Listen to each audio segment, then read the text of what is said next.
শুভ সকাল আমার প্রিয় বন্ধুরা, সবাই কেমন আছো? আশা করছি সবাই ভালো আছে এবং সুস্থ আছে। আমার পলক চ্যানেলে তোমাদেরকে অনেক স্বাগত আর আমার অনেক অনেক ভালোবাসা জানিয়ে আজকে ব্লগটা শুরু করছি। তো সাথে থেকেও সঙ্গে থাকো, আশা করছি ব্লগটা কন্টিনিউ করবে। তো সবাই কমেন্ট করে বলবে কেমন আছো সবাই। আমরা তো বেশ ভালোই আছি। এই গরমে তোমরা কীরকম আছো কমেন্ট করতে ভুলবে না। তো দেখো, সকালে উঠে উঠোন বা খোলান বাইরে ঝাড় দিয়ে নিলাম। দেওয়ার পর এখন এসেছি বাসি বাসনগুলো মেজে নিতে। তো আস্তে আস্তে করে মেজে নিতে নিতে এইদিকে উঠে গেল আমার ছেলে। তো ওকে একটু আদর করে নিচ্ছি। করে নেওয়ার পর বাকি কাজগুলো করব। আর করেই আজকে যাব আমি জনকল্যাণ শিবিরে। তো ওখানে গিয়ে কী হয় না হয় সেটা তোমাদের সাথে শেয়ার করব। তো দেখো, ওইদিকে বাসন অর্ধেকটা মেজে রেখেছিলাম। রাখার পর গেছিলাম, যাওয়ার পরে এসে আর অর্ধেকটা যে ছিল ধোয়া, সে এসে এখন আমি ধুয়ে নিচ্ছি।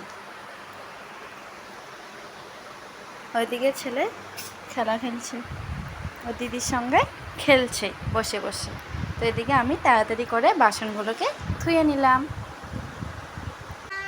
তো সবাই জানো 15, 16, 17 এই 3 দিন বসবে। তো প্রথম দিন আমি যাইনি, তো দ্বিতীয় দিন কালকে গেছিলাম আমি। তো কালকে এসেই তো তোমাদের সাথে শেয়ার করতে পারবো না, এটা তোমরা সবাই জানো যে আজকে প্রতিদিনের ভিডিও প্রতিদিন আসে না, তার পরের দিনে আসে। তো বাচ্চা নিয়ে গিয়েছিলাম, যাওয়ার পর এমন অবস্থা হয়েছে সেটা তোমরা ভিডিওটা দেখলেই বুঝতে পারবা। তো দেখো, বাসনগুলোকে মেজে এখন যে ঝাড় দিয়ে নিচ্ছি। বারান্দাটা ঝাড় দিলাম, আর ঘরটা ঝাড় দেওয়া হয়নি, তো ঘরটাও আমি ঝাড় দিয়ে নিলাম। তারপর এখন জুতোগুলোকে এখানে ঠিক করে রেখে দিচ্ছি। আর শব্দটা যে করছিল সেটা কিন্তু ফ্যানের শব্দ। তোমরা ভাবো না যে বৃষ্টি হচ্ছে বাইরে, বৃষ্টি নেই। ফ্যান যে চালু করেছি সেটা আমার একদম খেয়াল ছিল না। তারপর এখন ভিডিওটা এডিট করার পর দেখি যে ফ্যানের শব্দ হচ্ছে। তো খোলার বাড়ি ঝাড় দেওয়ার পর ওইদিকে একটা দিদি বলছিল আম খাবে নাকি, নিয়ে যাও। তো সেই পাশের বাড়ি থেকে আম আনলাম কয়েকটা। তো আনার পর স্নান করে নিলাম, করার পর রান্নাঘরে সোজা রান্নাঘরে চলে এসেছি। দেখো, রান্নাঘরে চলে এসেছি আর কি, মাথাটাও বেঁধে এইভাবেই রেখে দিয়েছি যে মাথাটা শুকাবে, এদিকে আমার রান্নাও হয়ে যাবে। তো রান্না বান্না করে তারপরে চলে যাব। তো এখন বাজে 8:30, এই 9:30টার দিকে চলে যাব। অনেকটা সকালে যেতে চাইলাম, তো পাশেই বাড়ির পাশেই বসেছে, তো ভাবলাম একটু দেরি করে যাই। এদিকে আমি সবজি কাটছি আর আমার মেয়ে দেখো একা একা একটা পিঠা এনে এইখানে বসবে বলছে, আমিও ভিডিওর সামনে বসে থাকবো। তো ওকেও একটু ভিডিওর সামনে নিলাম, নেওয়ার পর ও বসেছিল। তো এদিকে আমার দেখতেই পারলে কালকে যে ফুলগুলো আনছিল বাজার থেকে কিনে, সেগুলোই রান্না করব আর কি, ভাজা করব। আর এদিকে একটুখানি ঝোল করব। আর দেখো, আমার কচুর ফুলের ডাল হয়ে গেছে। তোমরা কে কে কচুর ফুলের ডাল খেয়েছো কমেন্ট করে কিন্তু বলতে ভুলবে না। যদি তোমরা না পারো তো আমাকে জিজ্ঞাসা করো, আমি রেসিপিটা দিয়ে দেবো, তোমাদের সাথে শেয়ার করব। তো আজকে কী কী দিলাম না দিলাম সেটা তোমাদের সাথে শেয়ার করতে পারলাম না, কারণ তাড়াহুড়োর মধ্যে রান্না করছি। কখন কি করছি কখন কি করছি না সেটা আমি নিজেও বুঝতে পারছি না। তো আমার রান্না হয়ে গেছে, রান্না করে রেখে দেখো চলে আসলাম। আমাদের পোস্ট অফিসে বসেছে, তো অনেকটা ভিড় হয়েছে, অনেকটা মেলা বাড়ির থেকেও বেশি ভিড়। তো যদি ব্লকে বসতো তাহলে অতটা ভিড় হতো না, 2-3টে ব্লক মিলে হয়তো এক জায়গায় বসেছে, সেই কারণেই এত ভিড়। তো আমি তো প্রথমে মধ্যে গেছিলাম, তো লাইনে গেছিলাম, লাইনে গিয়ে দেখি সবার লাস্টে ওই লাইন শেষ হতে সারা দিন লাগতো আমার। তারপরে দেখো স্টেজে উঠে একটু হাওয়া খাচ্ছিলাম, যেহেতু ছোট বাচ্চাকে নিয়ে গেছিলাম সেই কারণে যে উঠতে দিয়েছিল। আর স্টেজে তো কোনো কাজ হচ্ছিল না, এখানে সবার আর কি বসার জন্য করেছিল। তো আমরা এখানে একটু উঠলাম, ওঠার পর দেখো আমি একটু ভিডিও করে নিলাম। আর ওই দিক থেকে না খুব প্রচণ্ড হাওয়া আসছিল, তো বসে বসে হাওয়া খাচ্ছিলাম মেয়ে আর আমি। আর ছেলেকে রেখে গিয়েছিলাম, আর যদি ছেলেকে নিয়ে যেতাম তাহলে কি অবস্থাটা হতো তোমরা ভাবতে পারছো, দেখেই দেখো একবার। এত লোক, এত ভিড় হয়েছে, তোমরা আসলে বুঝতে পারতো। তোমাদের ওইদিকে কীরকম লোক হয়েছে এই জনকল্যাণ শিবিরে কমেন্ট করে বলবা তো, আমি একটু শুনবো। তো দেখো বাজারে এদিকে দেখো অনেক দোকান আসছিল, তো হয়তো দোকান আসছিল, আর ওইদিকে দেখো এত প্রচণ্ড রোদ, প্রচণ্ড রোদ। ক্যামেরায় হয়তো অতটা বোঝা যাচ্ছে না যে রৌদ্র উঠেছে, কিন্তু প্রচণ্ড রৌদ্র উঠেছিল, গরমে থাকা যাচ্ছিল না। আর যারা ছোট ছোট বাচ্চা নিয়ে গেছিলো তাদেরকে আগে দেওয়া হচ্ছিল, আবার যারা যারা অনেক বয়স্করা ছিল তাদেরকে আগে দিচ্ছিল। তো এটা অবশ্য ভালো করেছে। তো ওইদিকে দেখো কে কে বসেছে, কোথায় কি বসেছে, ওইদিকে লেখাই আছে বড় করে।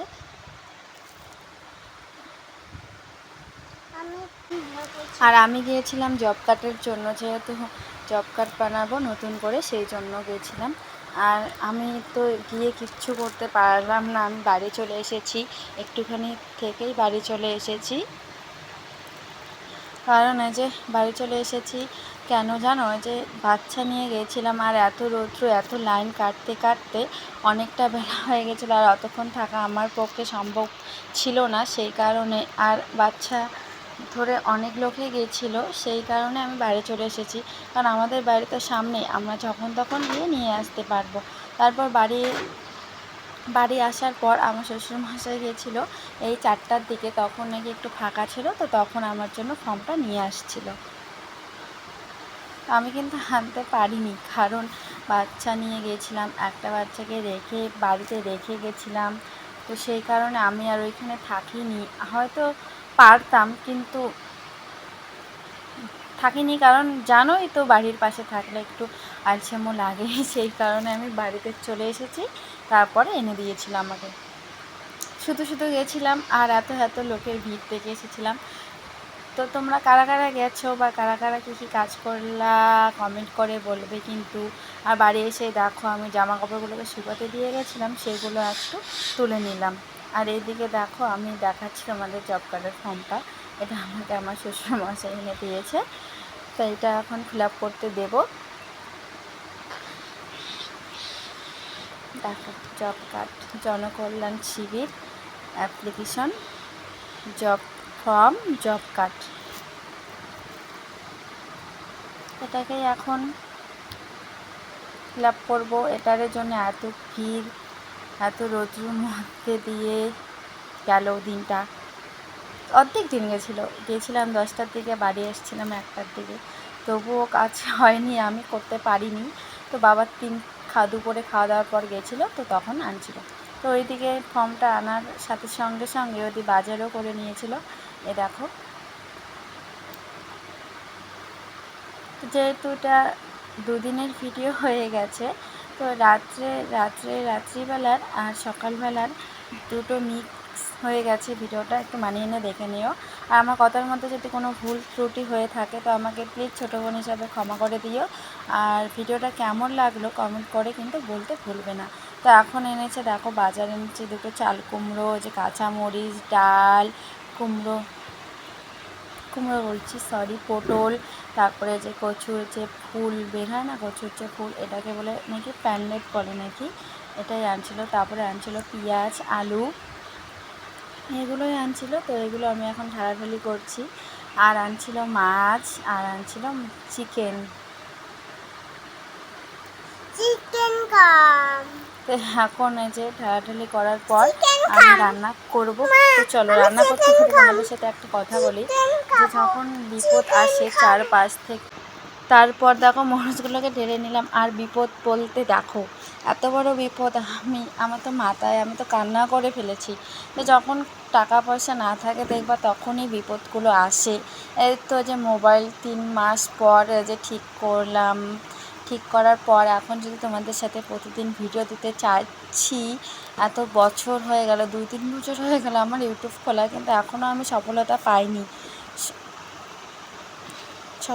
পাইনি। কেন পাইনি? যেহেতু আমার যে ভিডিও কন্টিনিউ আমি ছাড়ি না, যদি ছাড়তাম তাহলে হয়তো হতো। বছর হয়ে 2-3 বছর মুখের কথা না, অনেকটাই দেরি হয়ে গেল। তো দেখো বিপদ বলতে এই যে স্ট্যান্ডটা, ভিডিও বানার স্ট্যান্ডটা আমি মোবাইল রেখেছিলাম, মোবাইল থেকে কিভাবে পড়ে গেল মোবাইলটা অল্প একটুর জন্য ভাঙলো না, আবার যদি ফেটে যেত তাহলে কী হতো বলো। দেখো স্ট্যান্ডটা তো আমি এই যে বেঁধে রেখেছি একটা সাদা দেখো ডুরি দিয়ে, আর ওই যে মধ্যে যে আটার মারাটা দেখছো ওইখানেও ভেঙে গেছে, ওইখানেও আমি আটা দিয়ে চালাচ্ছিলাম। তো সেইভাবেও চালানো যেত যদি ওই উপরের যে যেখানে মোবাইল রাখাটা ওটাকে কি বলে, তো ওইটা যদি না ভাঙতো তাহলে আমি, তো ভেঙে গেছিলো, কি করার আছে বলো। এখন টাকা পয়সাও নেই, জানি না কবে এখন পার্সেলটা আনতে পারবো। অনেক দুঃখের বিষয়। আমাদের মতো ঘরে একটা জিনিস আনতে গেলে তোমরা জানোই তো অনেকটা কষ্ট করতে হয়, অনেক দিন ধৈর্য ধরতে হয়। তো এখন তো টাকা পয়সা নেই, এখন তো আর আমি আনতে পারবো না। আর তোমরা হয়তো ভাবছো যে স্ট্যান্ডটার কয় টাকা আর দাম, তো ওই কয়েক টাকায় যে কখনো কখনো এক টাকারে অভাব পড়ে যায়। আর তোমরা হয়তো ভাববে এটা যে স্ট্যান্ড কিনতে আর কত টাকা লাগে বলো। তো যাই হোক বন্ধুরা, অত মাইন্ড করি না, আমি পার্সেলটা খুব তাড়াতাড়ি আনার চেষ্টা করব, আর তোমাদের সাথে ডেইলি ভিডিও শেয়ার করার চেষ্টা করব। আর তোমরা যদি শর্ট ভিডিও আমার দেখতে চাও কমেন্ট করে কিন্তু বলতে ভুলবে না। তো দেখো ভেঙে গেছে, একটুও দাঁড় হয় না, দেখো দাঁড় করাই থাকছি, দেখো কীভাবে পড়ে গেল।